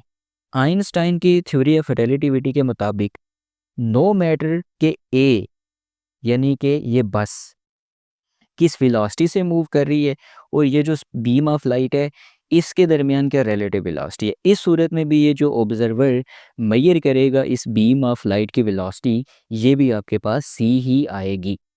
सही है, बात समझ में आ गई है। अगेन इस चीज़ को एक्सप्लेन कर रहा हूँ कि देखें आप अपनी बस को ए कंसीडर करें और ए आपका ट्रेवल कर रहा है इस डायरेक्शन में विद द वेलोसिटी वी, और इस लेज़र लाइट के सोर्स से ये जो लाइट बीम निकल रही है ये ट्रेवल कर रही है आगे की जानिब विद द वेलोसिटी सी, और इस लेज़र लाइट की बीम को आप बी कंसीडर कर लें। अब ए और बी में जो वेलोसिटी आएगी क्योंकि दोनों सेम डायरेक्शन में जा रही हैं तो वो क्या आ जाएगी सी माइनस वी। बट ये आएगी न्यूटन के अकॉर्डिंग। आइंस्टाइन के अकॉर्डिंग इस वक्त भी आपके पास जो इस बीम की वेलोसिटी आएगी वो सी ही आएगी। इसी चीज़ को एक्सप्लेन करता है वो थॉट एक्सपेरिमेंट नंबर 2 में भी। थॉट एक्सपेरिमेंट नंबर 2 में भी हमने कंसीडर करना है क्या कि हमारे पास एक ट्रेन है जो कि मूव कर रही है विद द वेलोसिटी सी। तो अभी आप अगेन ट्रेन को मैं किससे रिप्रेजेंट कर लूँ, ट्रेन को कह देता हूँ कि ट्रेन है मेरी ए। इस ट्रेन के अंदर मौजूद है एक कोई ऑब्जर्वर और वो इस ट्रेन के सामने लगे हुए मिरर में अपना आप देखना चाहता है। अब मेरी बात को ध्यान से अंडरस्टैंड कीजिएगा। देखें जनरल रूल ये है कि ये सामने मेरे अगर मिरर है और इसमें मैं अपना आप अगर देखूं तो इसमें अपना आप दिखने के लिए ये ज़रूरी है कि मुझसे लाइट जो है वो निकल के इस मिरर में जाए, मिरर से उसका टकराना ज़रूरी है, टकरा के वापस मेरी आँखों में आएगी तो तब ही इस रिफ्लेक्शन की वजह से, रिफ्लेक्शन ऑफ लाइट की वजह से मैं अपना जो इमेज है इस मिरर में देख सकूँगा। यानी मुझसे लाइट का निकल के इस मिरर तक पहुँचना ज़रूरी है और वहाँ से फिर वापस मेरी आँखों तक। अब से जो है वो सिचुएशन को एनालाइज़ करने की कोशिश करें, ठीक है? बिल्कुल स्टेप बाय स्टेप। जो ट्रेन है ये तो सी वेलोसिटी के साथ इस वक्त वो ट्रेन भी किस वेलोसिटी के साथ चल रही है सी, यानी जो हमारा ऑब्जेक्ट ए है यानी कि ट्रेन ये किस वेलोसिटी के साथ जा रहा है विद द वेलोसिटी सी, ठीक है। और ये भी मार्कर नहीं लिखा, मार्कर कर लेते हैं जी चेंज। हमारी जो ट्रेन है ये सी वेलोसिटी के साथ खुद भी आगे जा रही है ऑब्जेक्ट ए। अब ये बंदा जो है वो देखना चाह रहा है अपना इमेज इस मिरर में। जो ही ये मिरर की तरफ मुड़ेगा तो देखें, लाइट है ना जो कि इस ऑब्जेक्ट से यानी इस पर्सन से टकरा के जो जाने वाली बीम है, वो भी क्या चीज़ है, वो भी तो लाइट की बीम जा रही है, यानी वो लाइट जो है इससे टकरा के इधर ट्रेवल कर रही है ना विद द वेलोसिटी सी। अब इस बीम को आप क्या मान लें कि this is your object B B, ठीक है। अब ए ट्रेवल कर रहा है सी के साथ और बी यानी लाइट की बीम भी ट्रेवल कर रही है सी के साथ। आप ज़रा तसव्वुर करें कि इनके दरमियान जो रिलेटिव वेलोसिटी है वो कितनी आएगी। आप फ़ौरन से बोलेंगे कि सर रिलेटिव वेलोसिटी में अगर सेम डायरेक्शन वाली बात करें तो चूंकि दोनों सेम डायरेक्शन में जा रही हैं तो सी माइनस सी ये तो ज़ीरो हो जाएगा। यानी जितनी जो बीम ऑफ लाइट है वो पर्सन से होती हुई जब तक इस सामने मिरर तक पहुंचना चाह रही है तो मिरर चूंकि खुद ट्रेन का हिस्सा है तो वो भी सी वेलोसिटी के साथ ट्रेवल करता हुआ आगे चला जाएगा। ये इधर पहुंचेगी इस लोकेशन तक तो ये मज़ीद उससे थोड़ा सा आगे शिफ्ट हो जाएगा। तो मीन्स के ये बीम ऑफ लाइट ये सी माइनस सी ये रिप्रेजेंट कर रही है कि बीम ऑफ लाइट कभी इस मिरर तक पहुंच ही नहीं पाएगी न्यूटनियन फिजिक्स या न्यूटनियन मैकेनिक्स के अकॉर्डिंग। तो हमें सी माइनस सी ज़ीरो यानी ये पर्सन अगर इस आईने में देखेगा तो इसको इस मिरर में अपना इमेज नज़र ही नहीं आएगा अगर हम न्यूटन के कंसेप्ट को देखेंगे। बट हम जब आइंस्टाइन के कंसेप्ट को देखते हैं तो अकॉर्डिंग टू आइंस्टाइन्स कंसेप्ट हमें ये जो ऑब्ज़र्वर है ये बताएगा कि मैं अगर इसको देख रहा हूँ तो मुझे अपना इमेज जो है यानी जब एक मैं ऐसी ट्रेन में मौजूद था जो कि स्पीड ऑफ लाइट से ट्रेवल कर रही थी तो उस सूरत में भी मैंने जब आईने में देखा मुझे अपना आप नज़र आया। इट मीन्स कि ये यूँ समझ लें कि कंफर्मेशन होती है आइंस्टाइन के इस सेकंड पास्टुलेट की कि इस चीज़ से हट के कि वो जो ऑब्जेक्ट है यानी कि हमारा जो कि है इस वक्त ट्रेन और जो हमारा ऑब्जेक्ट है जो हमारी बीम ऑफ लाइट है बी यानी कि जो कि ट्रेवल कर रही है with the speed of light C, कोई मैटर नहीं करता कि इनके दरमियान क्या रिलेटिव मोशन है जैसे हमने इस केस में देखा या इस केस में देखा, स्पीड ऑफ लाइट हमेशा कांस्टेंट रहती है। इसी वजह से ये जो ऑब्जर्वर है ये इस मिरर में अपना आप देख पाएगा। तो होप्स हो कि ये बात आपको क्लियर होगी। एट द एंड एक ज़रूरी बात आप लोगों से यहाँ पे मज़ीद आप लोगों को बतानी है क्योंकि वो बुक में लिखी हुई है, आप लोग कंफ्यूज होंगे। उसके लिए मैं आपको एक सिचुएशन विजुलाइज करवाता हूँ। देखिए बच्चों, मान लें कि आप एक ट्रेन में सवार हो रहे हैं। इनिशियली जो है वो ट्रेन रुकी हुई थी, ठीक है। आपसे कहा गया कि आप इस ट्रेन में सवार हो जाएं। आप जनाब उस ट्रेन में अंदर जो है वो एंटर हुए। आप सीट के ऊपर बैठ के जो ही आप सीट के ऊपर बैठे साथ में ठहरे हुए जो कंडक्टर है उसने ट्रेन में कंडक्टर होता है, अच्छा ठीक है। तो उसने उस बंदे ने आपसे पूछा कि अभी आप कौन से फ्रेम ऑफ रेफरेंस में एंटर हुए हैं। तो आपने फ़ौरन जो है ये डेफिनेशन अप्लाई करके देखा कि चूँकि अभी ट्रेन रुकी हुई थी तो मैं इसके ऊपर जो है वो सवार हुआ हूँ, तो इसलिए ये एक इनर्शियल फ्रेम ऑफ रेफरेंस है। वो कहता है ठीक है, पास हो गए हो, बैठ जाओ अब। अच्छा, अब वहाँ पे बैठते हैं, आप अपना मोबाइल निकालते हैं और कुछ जो है वो आप मेरी वीडियोज़ लगा के देखने लगते हैं। ओके, बहरहाल ये एक जस्ट फ़न के लिए था। तो थोड़ी देर कोई 1 घंटा गुज़रने के बाद वो बंदा फिर आता है और आपसे पूछता है कि आप अभी कौन से फ्रेम ऑफ रेफ़रेंस में? आप कहते हैं कि मैं मुझे घंटा हो गया इस ट्रेन में बैठे हुए, तो ज़ाहिर है ये ट्रेन रुकी हुई है। तो ट्रेन जो है वो रुकी हुई है तो ज़ाहिर है मैं तो इनर्शियल फ्रेम ऑफ रेफ़रेंस में हूँ। अच्छा, सिचुएशन को यूँ एनालाइज़ करना है कि आपने ये चीज़ माननी है, मैं स्टार्ट में बताना भूल गया कि वो ट्रेन में कोई खिड़की वग़ैरह नहीं है, ठीक है? यानी बाहर का मंज़र आप नहीं देख सकते वन्स आप उसमें सवार हो गए तो। अब चूँकि सिचुएशन ऐसी थी कि चढ़ते हुए तो आप बाहर से आए हैं, आपको पता था कि ट्रेन रुकी हुई है, मैं चढ़ गया हूँ। लेकिन चढ़ने के बाद क्या हुआ कि ज़रा आपने देखा कि बाहर तो मुझे कोई मंज़र नज़र ही नहीं आ रहा, कोई सीन्स नज़र ही नहीं आ रहे हैं। तो चलो मैं मोबाइल ही खोल लेता हूँ। अब सीन ये हुआ कि घंटे बाद जब वो बंदा फिर आया, उसने पूछा तो ज़ाहिर है आपको बाहर की तो सिचुएशन एनालाइज़ नहीं हो रही थी, इसलिए आपने वही पुरानी सिचुएशन की बेस पे कहा कि मैं एक इनर्शियल फ्रेम ऑफ रेफ़रेंस में हूँ। चूँकि अभी तक जो है वो मैं रेस्ट की कंडीशन में हूँ। वो कहता है कि अच्छा 1 मिनट रुको। वो किसी तरह से कोई जादू लगाता है और आपको बताता है कि ये बाहर के मंज़र को ज़रा विजुअलाइज़ करें ना, तो आप खुद हैरत में पड़ जाते हैं कि आप देखते हैं कि जो बाहर के मंज़र हैं वो तो चेंज हो रहे हैं। जैसे हम गाड़ी में बैठते हैं ना, तो गाड़ी जब चलने लगती है तो जो साइड के मंज़र हैं वो चेंज होने लगते हैं। आप कहते हैं ये कैसे मुमकिन, मैं तो घंटे से ये सोच रहा हूँ ये ट्रेन रुकी हुई थी। तो वो आपको बेसिकली ये बताता है कि एक्चुअली जब आप इसमें सवार हुए तो ट्रेन रेस्ट में थी, यानी इनर्शियल फ्रेम ऑफ रेफरेंस में थी। लेकिन जब आप इसमें सवार हो गए चूँकि बाहर की चीज़ें आप एनालाइज़ नहीं कर रहे थे। हुआ ये कि ट्रेन चलना, जो ही आप सीट पे बैठे थे उसी लम्हे ट्रेन चलना शुरू हो गई थी। लेकिन ट्रेन तब की जो है वो यूनिफ़ॉर्म वेलोसिटीज़ के साथ ट्रैवल कर रही है। तो अब देखें ना, यूनिफ़ॉर्म वेलोसिटी वाली केस भी तो इनर्शियल फ्रेम ऑफ रेफरेंस में आती है, ये वाली।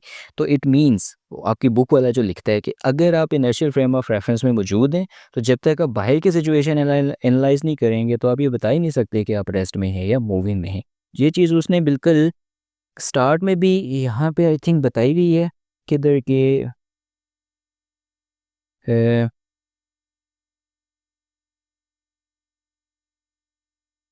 यहाँ पे कहीं पे उसने बताई थी, पेज नंबर 247 है जी। This involves that the experiment performed in the stationary and moving inertial frame of reference leave the same result.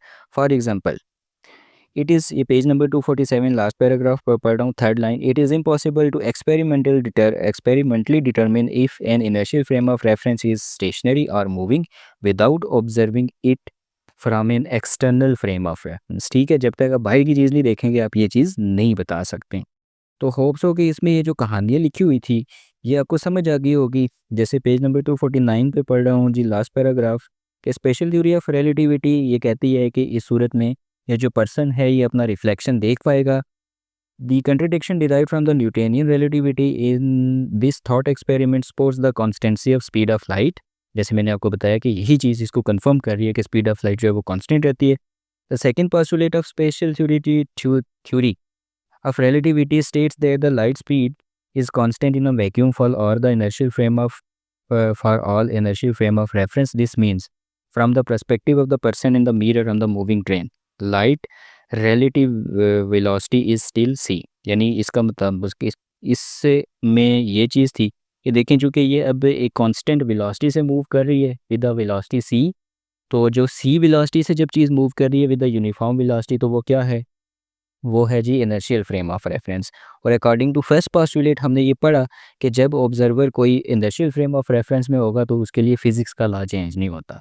तो ये पर्सन अभी किधर है, ये पर्सन है जी इनर्शियल फ्रेम ऑफ रेफरेंस में, चूँकि ये जिस ट्रेन में सवार है वो कांस्टेंट स्पीड सी के साथ मूव कर रही है। फिजिक्स का लॉ क्या है कि जब आप आईने में देखेंगे तो आपको अपना इमेज नज़र आएगा, इसलिए इसके लिए ये ला चेंज नहीं हुआ। इसने जब मिरर में देखा तो इसको अपना आप नज़र आता है। उसकी वजह ये है कि जो लाइट है वो अपनी स्पीड को कांस्टेंट रखती है। ठीक है जी, दोबारा पढ़ लेता हूँ कि the second postulate of special relativity states that light speed is constant in a vacuum for all the inertial frame of reference. ये जो पहली बात मैंने कही, दिस मीन्स कि from the perspective of the person in the mirror on the moving train, light relatives velocity is still c when light's velocity relative to the mirror is no longer zero. It will reach to the mirror and be reflected to return to the person's eyes. Therefore the person will see a reflection of themselves into the mirror।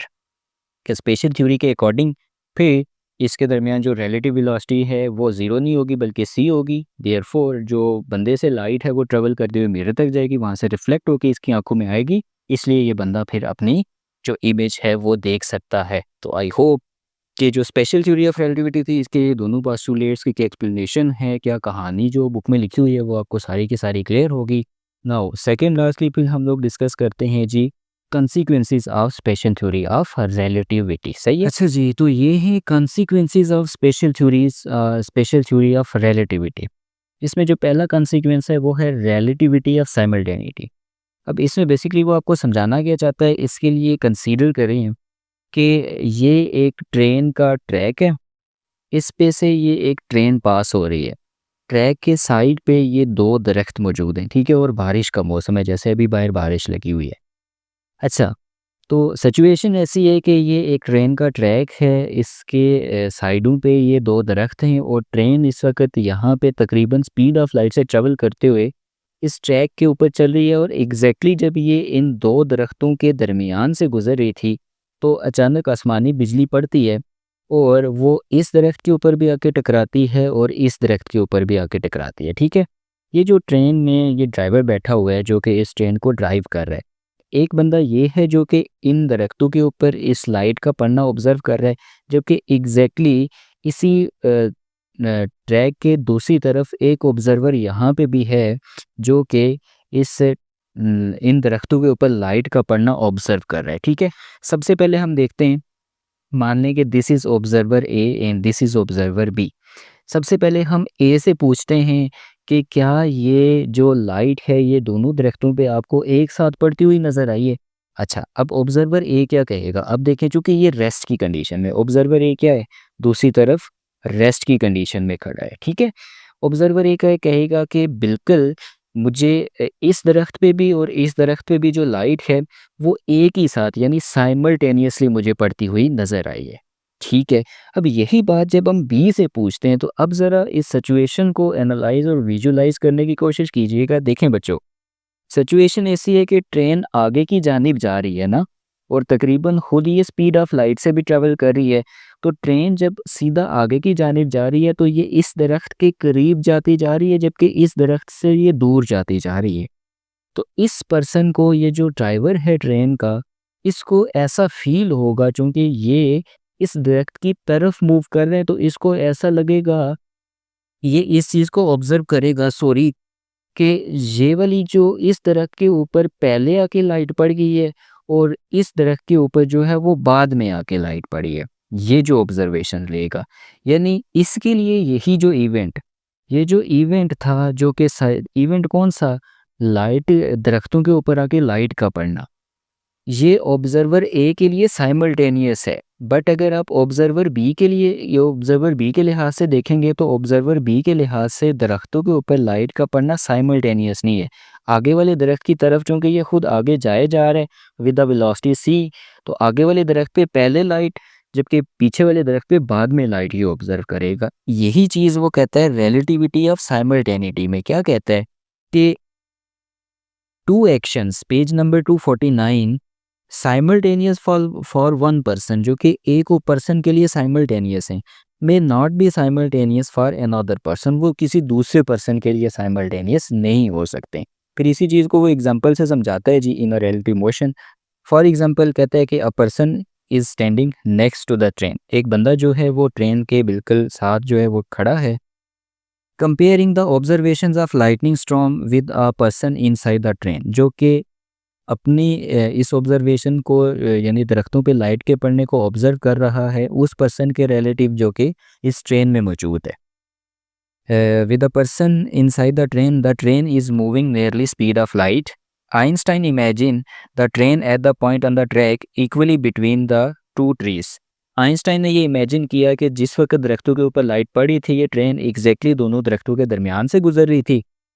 If a bolt of lightning hits hit both trees at the same time, अगर जो light है वो दोनों दरख्तों को एक ही time में hit करती है, the person besides the train, जो वो पर्सन जो कि इस ट्रेन के दूसरी साइड पे खड़ा है, साथ खड़ा है, वुड सी साइमल्टेनियस स्ट्राइक्स, तो वो ये ऑब्जर्व करेगा कि दोनों दरख्तों के ऊपर जो लाइट है वो साइमल्टेनियसली आके पड़ी, but because they are moving toward one lightning bolt and away from the other, लेकिन वो पर्सन जो कि ट्रेन के अंदर मौजूद है, वो एक दरख्त की तरफ जा रहा है और दूसरे दरख्त से दूर जा रहा है। Person on the train would see the bolt ahead of the train first, जो कि ट्रेन से आगे जो दरख्त मौजूद है उस पे पहले, and the bolt behind the train later, और जो पीछे वाला दरख्त है उस पे वो जो लाइट का गिरना है वो बाद में फील करेगा। आइंस्टाइन कंक्लूडेड दैट, देखिए मैंने आपको स्टार्ट में बताया था कि अगर एक क्वांटिटी दो ऑब्जर्वर्स के लिए डिफरेंट सिचुएशंस में एक जैसी है तो इट मीन्स कि वो एब्सोल्यूट है, बट अगर वो एक पर्सन के लिए कुछ एक तरह से बिहेव करती है और दूसरे पर्सन के लिए वही ऑब्जर्वेशंस अलग हैं तो वो क्वांटिटी रिलेटिव है। अब यहाँ पे ये जो साइमल्टेनिटी है, यानी दरख्तों के ऊपर आके लाइटनिंग का साइमल्टेनियस पड़ना, ये इसके लिए साइमल्टेनियस है बट इसके लिए नहीं है। इट मीन्स कि जो साइमल्टेनिटी है वो एब्सोल्यूट नहीं है, वो रिलेटिव है। तो this is known as relativity of simultaneity, यानी यही चीज़ आइंस्टाइन ने कंक्लूड की कि साइमल्टेनिटी जो है वो एब्सोल्यूट नहीं है, बल्कि साइमल्टेनिटी जो है वो क्या है, वो रिलेटिव है। अच्छा, अब सवाल है यहाँ पे, सवाल क्या है? सवाल ये है कि क्या लाइट, ये ऐसा क्यों, इस ऑब्जर्वर को ऐसा क्यों नज़र आया कि इस वाले दरख्त पे लाइटनिंग पहले और इस वाले दरख्त पे लाइटनिंग बाद में नजर आई? क्या इस ऑब्जर्वर के लिए या इस केस के लिए ऐसा हुआ है कि इस दरख्त पे लाइट जो है वो ज़्यादा तेज़ी से मूव करते हुए पहले पहुंच गई है, इस वजह से इसको यहाँ पे पहले लाइटनिंग नज़र आई है और इसके लिए बाद में नहीं। आइंस्टाइन ने कहा कि ऐसा है नहीं, क्योंकि इनर्शियल फ्रेम ऑफ रेफरेंस में तो लॉज ऑफ फिजिक्स सेम रहेंगे, लाइट की स्पीड तो चेंज नहीं हो सकती। लाइट की स्पीड जो है वो एब्सोल्यूट है, लाइट की स्पीड चेंज नहीं होगी। ये बेसिकली क्या चीज़ थी कि यहाँ पे जो टाइम है ना वो खुद इटसेल्फ रिलेटिव है, जो कि इस पर्सन के लिए जो है वो इस अंदाज से रन हुआ कि दोनों दरख्तों के ऊपर एक साथ एक ही टाइम में इसको जो है वो लाइटनिंग पड़ते हुए महसूस होगी, जबकि इस पर्सन के लिए जो कि नियरली स्पीड ऑफ लाइट से मूव कर रहा था कुछ इस अंदाज में रन हुआ कि इसके लिए टाइम जो है वो ज़्यादा फास्ट मूव हो गया, इसलिए इस पे इसको लाइटनिंग पहले फील हो गई, जबकि इसके लिए जो टाइम था वो स्लो डाउन हो गया और इसको जो लाइटनिंग है इस दरख्त के लिए इसको बाद में महसूस हुई। देयरफॉर यहाँ से उसने कंक्लूड किया कि it's not light speed that changes, he realized, but time itself that is relative. Time move differently for the object in motion than for the objects at rest. Meanwhile, the speed of light, as observed by anyone in the universe, moving or not moving, is always same. तो hopes हो कि relativity या साइमल्टेनिटी ही आप लोगों को understand हो गया होगा। Second consequence is mass energy equivalence. तो इसमें बेसिकली आइंस्टाइन ने जो है वो एक फेमस इक्वेशन आप लोग जानते हैं, is equals to M C square, where E is the energy, m stands for mass, and c for the velocity of light. Many scientists observe that the object mass increases with the velocity but never know how to calculate it. यानी scientist को ये तो पता था कि object जब तेज़ी से मूव करते हैं तो उनका मैस इंक्रीज होता है, बट उनको ये नहीं पता था कि इसको कैलकुलेट कैसे करना है। This equation is the answer to their problem which explain that increase relativistic weight of the object is equal to the kinetic energy divided by square of the speed of light. यानी basically ये इसी equation को mode करके तो बता रहे हैं कि अगर आप किसी ऑब्जेक्ट का जो रिलेटिविस्टिक मैस है यानी जो इंक्रीज स्पीड के साथ, देखिए ना ये ई इज इक्वल्स टू क्या है, यहाँ पे बेसिकली ई जो है वो आपके पास काइनेटिक एनर्जी है 1/2 mv स्क्वायर। तो यहाँ से वो कह रहे हैं कि आप अगर देखें तो ये मैस किसके इक्वल आ जाता है, काइनेटिक एनर्जी डिवाइडेड बाय इस सी को अगर इस साइड आके डिवाइड कर लूँ तो दिस सी स्क्वायर। ठीक है, तो ये जो मैस एनर्जी यानी वेलोसिटी के इंक्रीज़ करने से जो मैस इंक्रीज़ हुआ है उसको आप कैसे कैलकुलेट करेंगे, उस वेलोसिटी के इंक्रीज़ होने से जो काइनेटिक एनर्जी बदली यानी उसमें जो तब्दीली आई डिवाइडेड बाय जो स्पीड ऑफ लाइट है उसका स्क्वायर। अच्छा जी, this equation is answer to their problem which explains the increase relativistic weight of the object is equal to the kinetic energy E divided by square of the speed of light, because the speed of light is much bigger number, so even a tiny amount of mass is equivalent to and can be converted into very large amount of energy. That's why atomic bomb and hydrogen bombs are so powerful. वो कहता है कि चूंकि energy की value जो है वो आपके पास क्या होती है, वो कहता है कि because the speed of light is much bigger, C की वैल्यू चूँकि आपके पास बहुत ज़्यादा है, सो आपके पास जो देखें इस एनर्जी इस इक्वेशन के बिहाफ पे कह रहे हैं कि अगर आप यहाँ पे देखें तो किसी भी बड़ी क्वांटिटी को यानी सी जो है ये आपके पास यहाँ पे लार्ज अमाउंट में मौजूद है, तो मैस का अगर आप छोटे से ही क्वांटिटी भी लेंगे ना, देखें देखें मैं आपको जैसे जनरल समझाता हूँ। मैस की वैल्यू अगर मैं ले लूँ जी 2 किलोग्राम, अब स्पीड ऑफ लाइट तो कितनी है 3 × 10⁸ और सिर्फ ये नहीं बल्कि इसका स्केयर भी, तो देखें 3 की पावर 9 और 10 की पावर 8 2 16 हो जाएगा, इसको ज़रा 2 से मल्टीप्लाई करें ना तो 9 2 18 इंटू 10⁻, कितना हो जाएगा 16। तो अब ये बेसिकली मैस को हम ले रहे हैं किलोग्राम की फॉर्म में, ये सॉरी एनर्जी ले रहा हूँ तो जूल। अभी चूँकि ये चैप्टर पढ़ पढ़ के ना तो दिमाग मेरा भी बस अब शॉर्ट हुआ हुआ है, पर वो ये चीज़ आपको समझाना चाह रहा है कि देखें चूँकि सी की वैल्यू बहुत ज़्यादा लार्ज है, इसलिए अगर आप मैथ्स की छोटी सी क्वांटिटी भी लेंगे ना तो उससे आपको लार्ज अमाउंट ऑफ एनर्जी मिलती है। यही बेसिकली वो चीज़ है जिसको मैंने स्टार्ट में आपको बताया था कि साइंटिस्ट को जो है वो हाइड्रोजन बम और एटॉमिक बम से ये तो पता था कि एनर्जी बहुत ज़्यादा मिलती है, लेकिन एक्सप्लेनेशन नहीं पता थी। तो यहाँ से फिर आइंस्टाइन की इस equation is equals to M C square ने उन्हें इस चीज़ का आंसर किया कि कैसे आपके पास मैथ्स जो है वो इतनी लार्ज अमाउंट ऑफ एनर्जी में कन्वर्ट हो सकता है। तो होप्स हो कि ये जो मैस एनर्जी इक्विवेलेंस की बात है ये भी आप लोगों ने ग्रैब कर ली होगी। अच्छा है, तीसरी जो कंसीक्वेंस है वो है जी लेंथ कंट्रैक्शन। लेंथ कंट्रैक्शन ये है कि जब भी कोई ऑब्जेक्ट अपने रेस्ट फ्रेम में मौजूद होता है तो उसकी जो लेंथ है वो ज़्यादा मेजर होती है, और जब वो अपने रेस्ट फ्रेम के रिलेटिव स्पीड ऑफ लाइट से तकरीबन मूव करने लगता है तो वही लेंथ उसको जो है वो शॉर्टर महसूस होती है in the direction of motion. इसी को हम बोलते हैं लेंथ कंट्रैक्शन। रेस्ट फ्रेम में जो लेंथ मेजर की जाती है वो उसको हम एल नॉट से रिप्रेजेंट करते हैं, इसको हम बोलते हैं प्रॉपर लेंथ।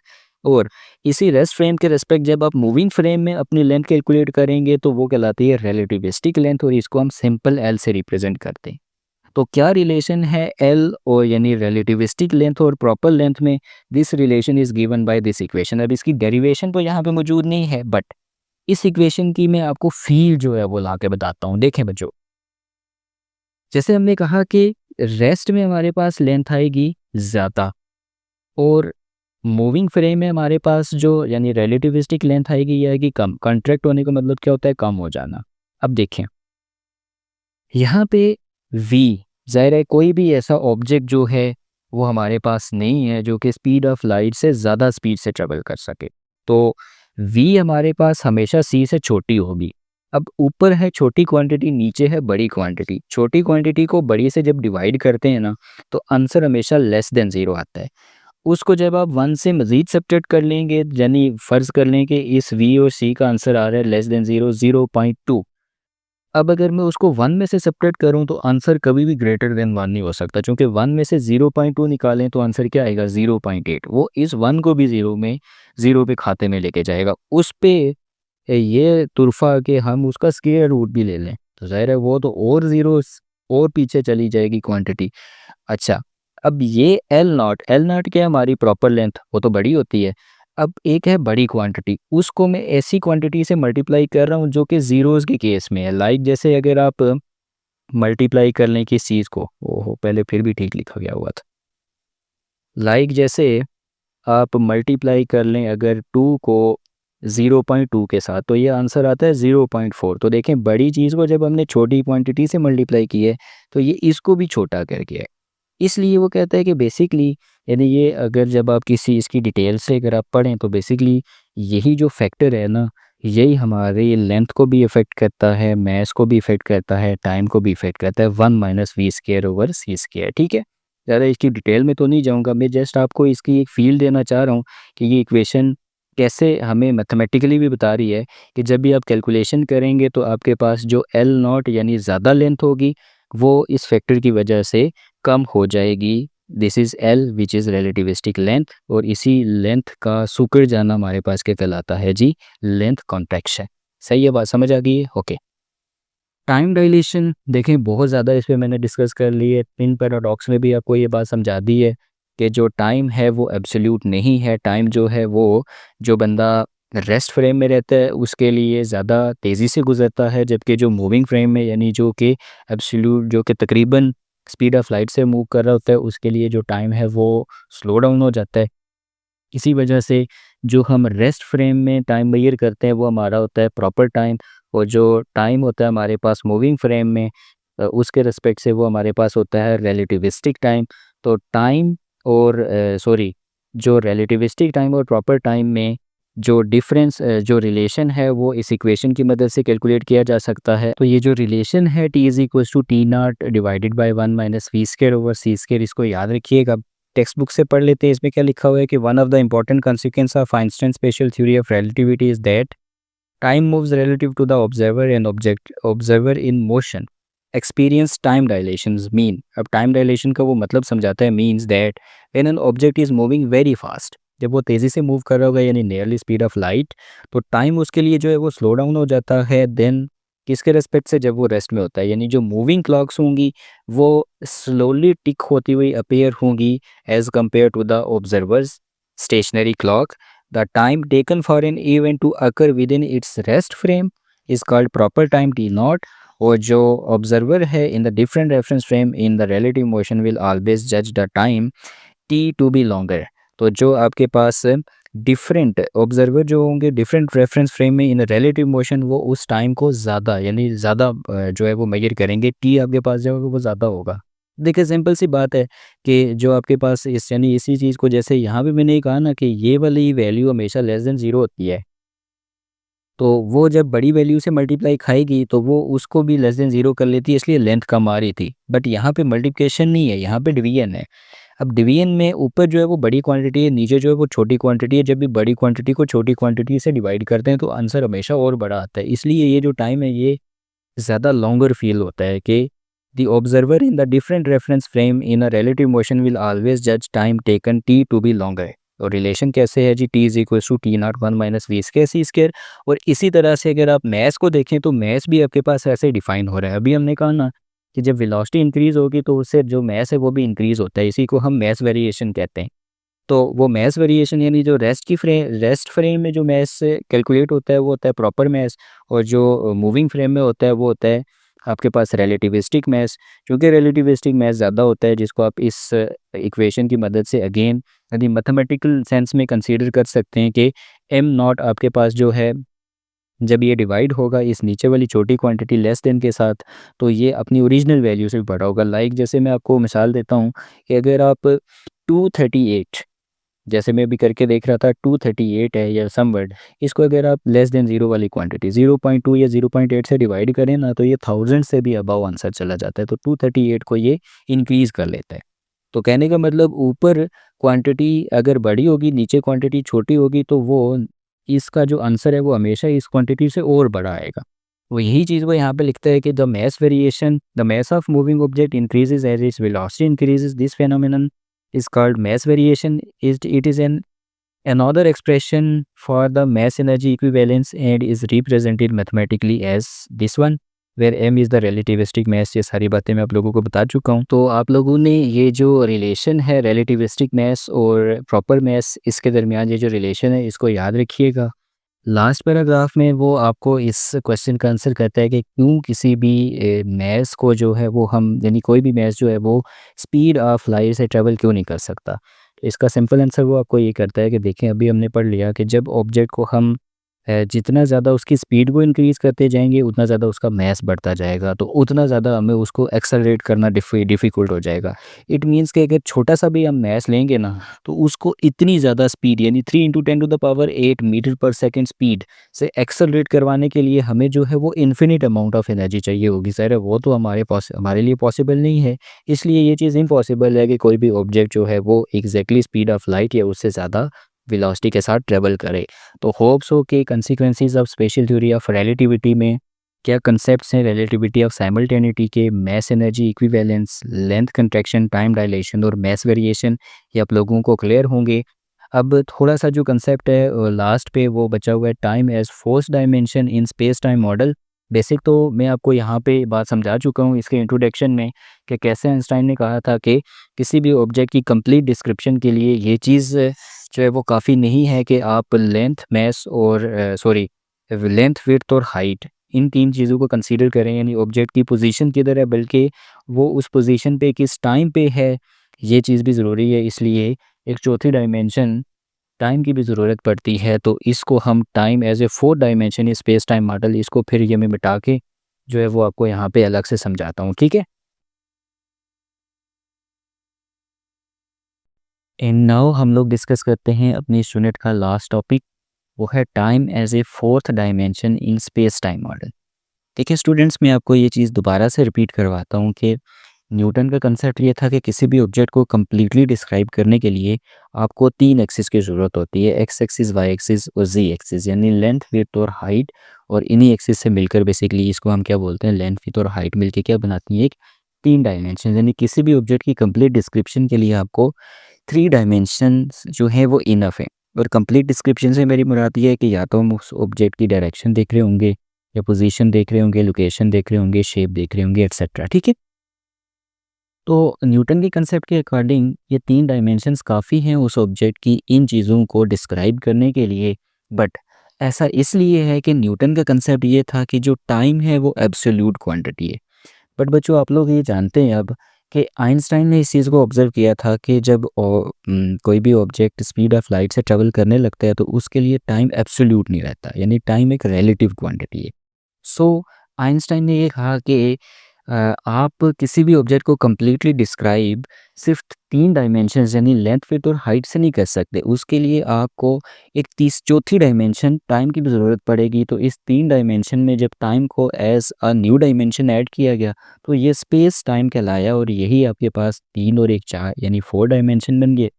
इसी को हम बोलते हैं जी 4 डायमेंशनल स्पेस टाइम मॉडल। यानी न्यूटन के अकॉर्डिंग किसी भी ऑब्जेक्ट की लोकेशन, पोजीशन बता देना काफ़ी था, बट आइंस्टाइन ने ये कहा कि नहीं, किसी भी ऑब्जेक्ट के लिए मैं सिंपल अल्फाज में अगर आपको समझाऊँ ना, तो न्यूटन का कहना ये था कि इतना जान लेना काफ़ी है कि कोई ऑब्जेक्ट कहाँ पे है। बल्कि आइंस्टाइन ने कहा ऐसा नहीं है। कंप्लीट डिस्क्रिप्शन ये है कि कोई ऑब्जेक्ट कहाँ पे है और किस टाइम पे है या किस टाइम पे था, ये जानना ज़रूरी होता है। जैसे मैं आपसे ये कहूँ कि कश्मीर आने वाली गाड़ी जो है वो रावलपिंडी से फ़लाँ अड्डे से निकलेगी, तो ये उस चीज़ के बारे में मुकम्मल मालूमात नहीं है। बल्कि जब मैं आपको टाइम साथ मेंशन करूँगा कि वो फ़लाँ अड्डे से इतने बजे निकलेगी, तो आप उस चीज़ के बारे में मुकम्मल इन्फॉर्मेशन गेन करेंगे, ठीक है? एक रफ़ सी आपको टाइम के बारे में जो है ना वो कंसेप्ट डिलीवर करने के लिए आइंस्टाइन का जो था, वो मैंने एक रफ़ सी एग्ज़ाम्पल ली है, ठीक है? अच्छा, उसके अलावा फ़र्दर इस मॉडल को जो है वो एक साइंटिस्ट था मिन्कोव्स्की, ये डब्ल्यू को जो है एफ के साउंड से पढ़ते हैं, मिन्कोव्स्की।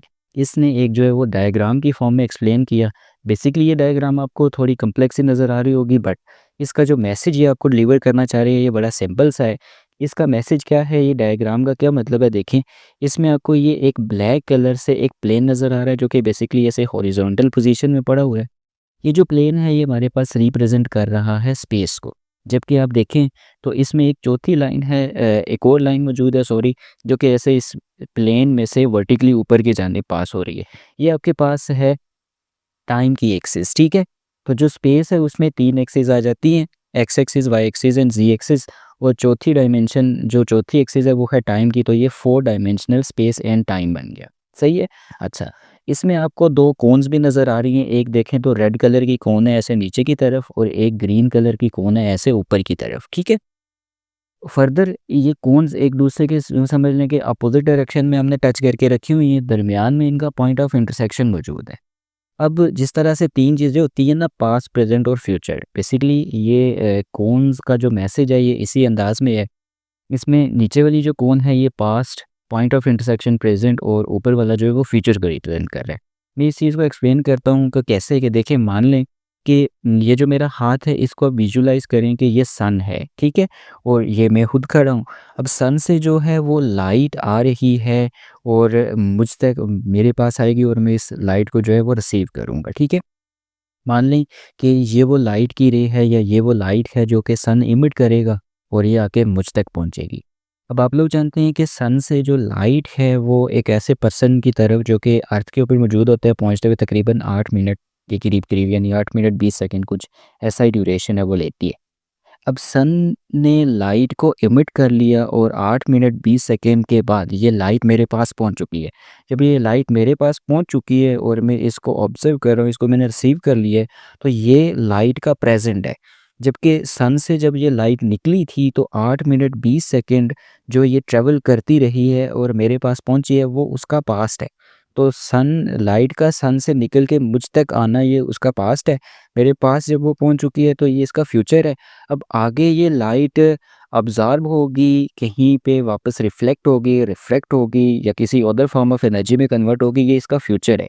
तो बेसिकली ये जो आपको कोन्स नज़र आ रही हैं 2, तो ये इसी इन्फॉर्मेशन को रिप्रेज़ेंट कर रही हैं कि ये किसी भी लाइट सोर्स से ये एरो डाउनवर्ड डायरेक्शन में या ये जो नीचे की जानिब है कोन, ये रिप्रेज़ेंट कर रही है कि किसी भी सोर्स से लाइट जो है वो कहीं पे कभी चली होगी।